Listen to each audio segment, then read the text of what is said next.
બીજા બધા કે વસ્તુઓને છોડો, વલ્લભ કહે વસ્તુઓને છોડો નહીં પણ ભગવાનમાં મોડો. ગ્રહસ્થીમાં જ રહીને ભક્તિ માર્ગ, ભક્તિ કરવાની કોઈ શ્રેષ્ઠ પરંપરા કોઈએ ચાલુ કરી હોય તો શ્રી વલ્લભે પ્રારંભ કરી છે.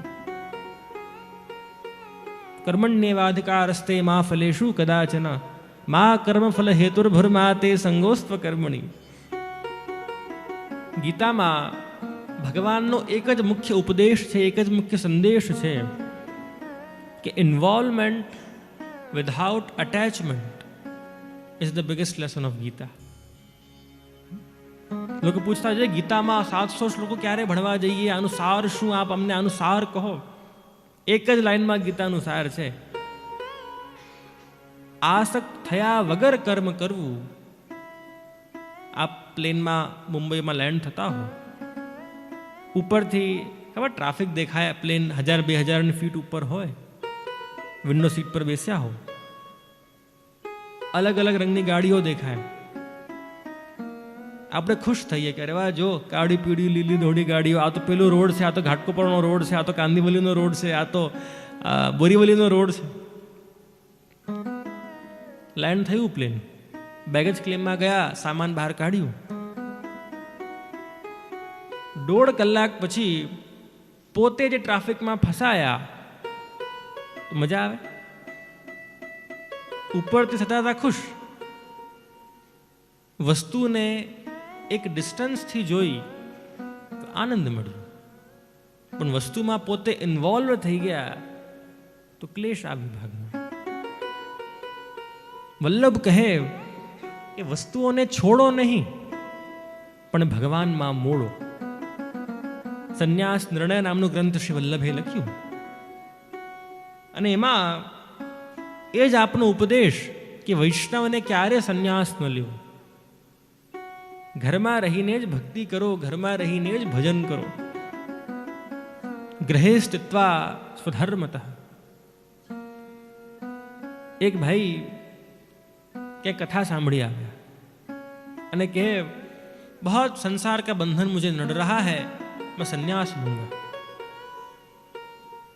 संन्यास लेवा गया, 2 जोड़ी भगवा वस्त्र સાથે લીધા, ગયા વનમાં એક झोंपड़ी बांधी ने ત્યાં રહેવા લાગ્યા. मैं भगवान का भजन करूंगा, भगवत भजन करूंगा, बहुत संसार में फंस गया हूं, मुझे तो भगवान की, मुझे निर्वाण चाहिए, मुझे मोक्ष चाहिए. 4-5-7 દિવસ તો ભક્તિ કરી. થાય કેવું, એક ઉંદર આવે વારંવાર આની ઝોપડીમાં અને કપડાં ઉફાડી જાય. આ વિચાર કરે કે હું તો ભગવાનની પ્રાપ્તિ માટે આવ્યો, એટલા માટે ખાલી 2 જોડી કપડાં લઈને આવ્યો અને આ ઉંદર વારંવાર મને હેરાન કરે છે.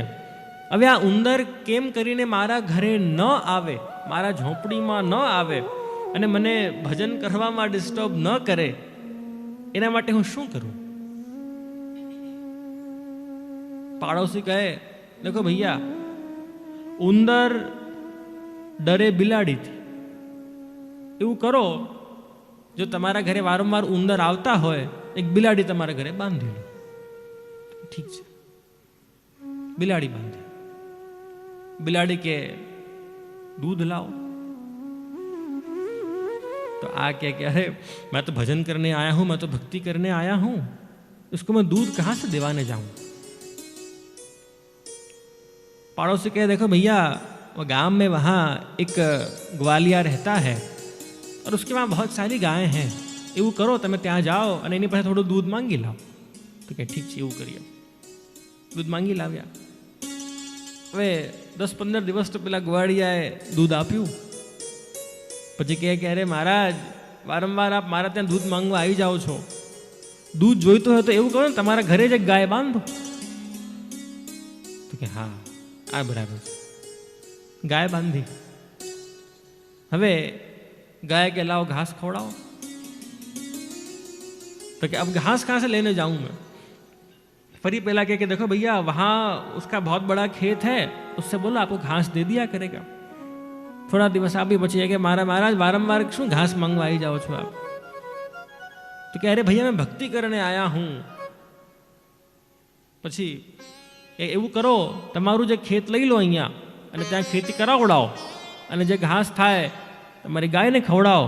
ગાય આપશે દૂધ, દૂધથી પલશે બિલાડી, બિલાડીથી બચશે ઉંદર, ઉંદર નહીં હોય તમારા કપડાં નહીં ફાટે. તો કે હા એ બાત બરાબર.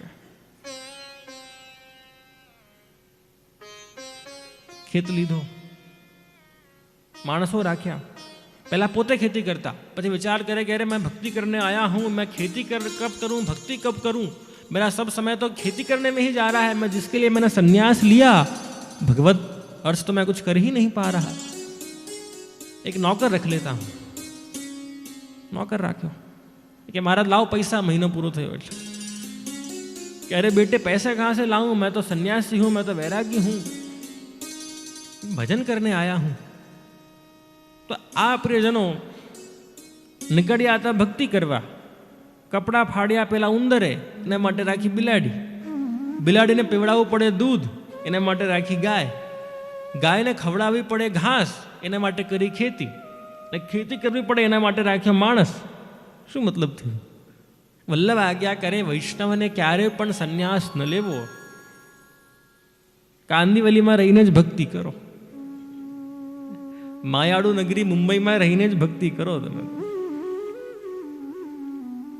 અતઃ પ્રિયજનો, આ મારે કોઈ બતાવવા વાળા કોઈ હોય, વલ્લભ આગે કરે કે વસ્તુઓને છોડો નહીં પણ ભગવાનમાં મોડો. પૈસા ખૂબ કમાઓ પણ ભગવાન માટે કમાઓ. ખૂબ સારા તૈયાર થાઓ પણ ભગવાન માટે તૈયાર થાઓ. ખૂબ સારી સુગંધ લગાડો પણ ભગવાન માટે લગાવો. વલ્લભ તો ત્યાં સુધી આજ્ઞા કરે કે ભાર્યાદિષુ અનુરાગોપી સેવા હેતુક એવ હે. શિક્ષાપત્રમાં હરિરાયજી આજ્ઞા કરે કે પત્નીમાં પણ એટલા માટે જ પ્રેમ કરવો કે ભગવાનની સેવામાં એ ઉપયોગી થાય. આ સિદ્ધાંત છે, રિયાલિટી નથી કહેતો, સિદ્ધાંત કહું છું.